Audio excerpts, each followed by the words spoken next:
You know, when you go to the store these days and you're at the cash register, and then you have a certain place where you need to stand. And that little circle that says stand here. You remember the Roadrunner cartoons? Where the Roadrunner would say to Wile E. Coyote, stand here, there'd be an X, stand here. Yeah. You ever think about that? I mean, it's always something bad happens when Wile E. Coyote would stand there, right? So I just think about that when they tell you like stand in this circle, that's bad. Anyway, we're going to talk about that a little bit today. So welcome, GBR family. We are at part 3 of this series that we're calling 3 Vaccines for the Pandemic Church. And we're coming to number 3 today, which is coming to that Roadrunner part that I was talking about. But part 1, we considered the remote control church, which is a church that I kind of customized for myself, my own way. You know, the second week, then we talked about, what was it? The pajama church, right? The pajama church, which is that comfortable, maybe kind of a pajama mentality, all right? So again, these are things that we, maybe there should be some kind of vaccine for us, a Bible vaccine, a gospel vaccine, something that we should be watching out for. The one today, which might have infected us, is what we'll call the 6-foot church, okay? So by that, I mean, for months and months, we have been separated by 6 feet, behind masks, maybe even behind quarantine. And that has caused us like a ton of issues from a church ministry standpoint. It's hindered our church ministry in a lot of ways. I mean, I think we'd agree with that, right? Sure. Okay. Yeah. A lot of limitations on the things that we can do, and yet this is all in God's providence. And so I just wanted to talk about that 6-foot ministry that's caused us to back off from certain things that we could do. Do you think that distancing might cause us to develop some bad habits even as we move ahead? Does that make sense? We've had to be 6 feet apart. We've had to back off, but now maybe things are What's changing. the unintended consequence? Yeah. As with like all these other things, yeah. I mean, multiple things. I mean, I was thinking, as you were talking, I remember when I was in college, I lived in my fraternity house. I became a Christian at the beginning of college and lived as a Christian in my fraternity house, which was nuts. But and I loved living there. But I was always gone during the summer. I'd have like a job or go somewhere.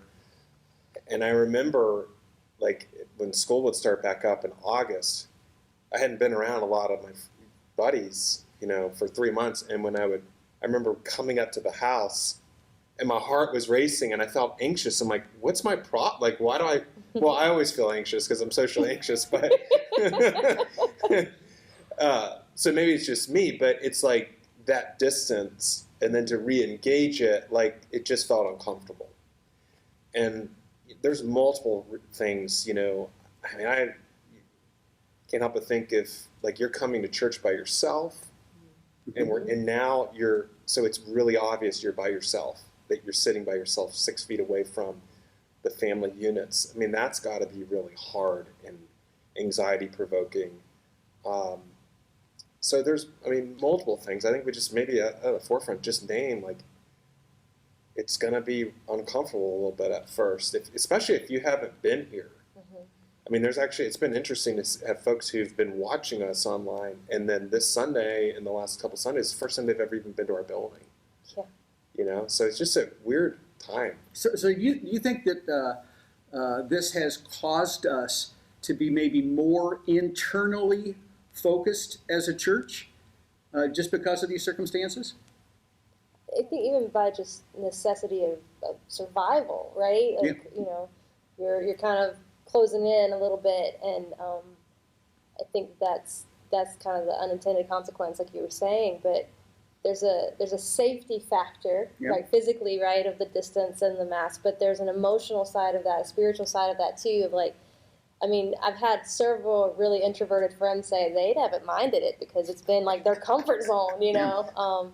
But I think that that's part of it, is that it's safer for me emotionally for you to be 6 feet, you know, emotionally away from me as well as physically. And so I think that's something that I've seen in my own heart, but also in the people we're serving, a distance from the messiness of each other's lives and each other's struggles, and even our community at large. Just more distance and a couple more degrees separated than we normally would have been. Definitely. Yeah. So what's the vaccine? I mean, as we start to get ready to be able to be involved again, how do we prepare ourselves for what's coming ahead when we can remove the 6 foot distance? You go. Well, I mean, these are hard questions because we're still social distancing. Yep. I mean, I'm encouraged. Things are getting really much better in our community right now, and that's always been one of our main metrics. Mm-hmm. So what's going on here in our hospital, but we're still at 70 right now. Hope that goes up. We're still wearing masks. We're still doing 6 feet.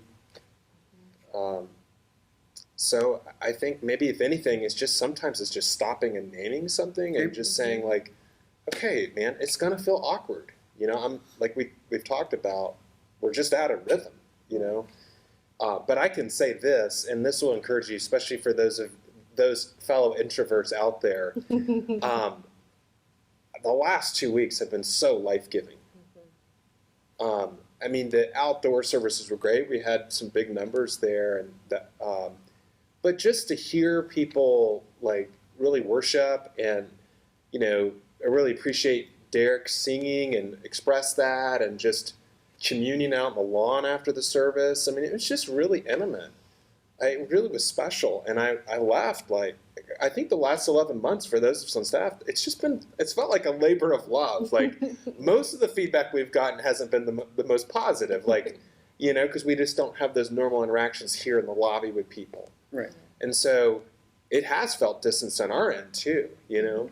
We've not enjoyed it, you know, but I think just naming that reality that it's worth stepping into, and once you get back in it, you know, it'll really be life-giving. And I was surprised by that, because I thought I was doing okay with all this, but the last 2 weeks was like, I forgot what it was like to have an audience that really looks like they're engaged with you, you know, and you need it. Yeah.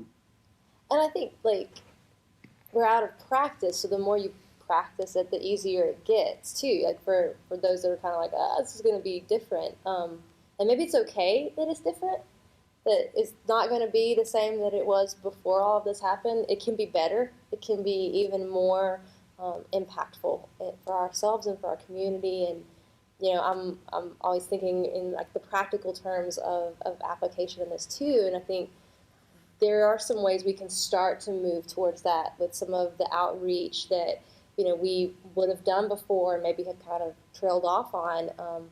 And, you know, community, being able to engage in that, whether in that, you know, risk of redundancy, we talked about this last week too, but joining a small group or a Bible study or coming in person to worship, but also, and some of those are virtual, right? Virtual Bible studies as well. But also, you know, things like the food drive that we're doing, that we're you know, picking up food for Salvation Army that's going through this Sunday, right? And that's just a very tangible way. Yeah, the tutoring that just started this week. I mean, that was, we've had 1 day now under our belt of that, and it was great. I mean, it was just really impactful. And so I think there's ways, you know, Kim and I were talking yesterday, like, we need more people to help with children's ministry now, because we have so many kids that are coming to children's ministry, and we have to keep our numbers low. What a great problem to have. And so I think that's one way, too, of, like, coming back in and kind of reacclimating and stretching ourselves back again. Getting back into that place where we're willing to, metaphorically, get our hands dirty again. And I think our church has been strong in that, historically, like being engaged in our community, being willing to be vulnerable and be open with one another. Last year has tested that, but I think we have the ability to come out the other side of this stronger than we were before because we've worked these muscles in new ways. So I would just encourage us to really think about what it looks like to engage that outreach, to, kind of reiterating the stuff we did in week 1 and week 2 of this, of like getting outside of our consumerism and what we want, and more of the, less of the here I am kind of mentality, and more of the, hey, there you are. Like, I'm so glad you're here, and how can I be part of this? And so we've got a new members class coming up. We've got Discover and Connect coming up.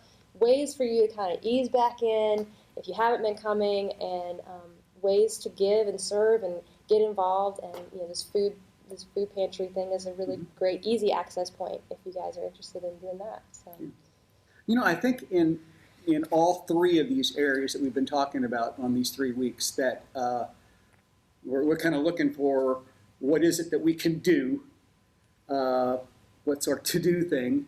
That's usually but right, the 3 right, of me. Exactly.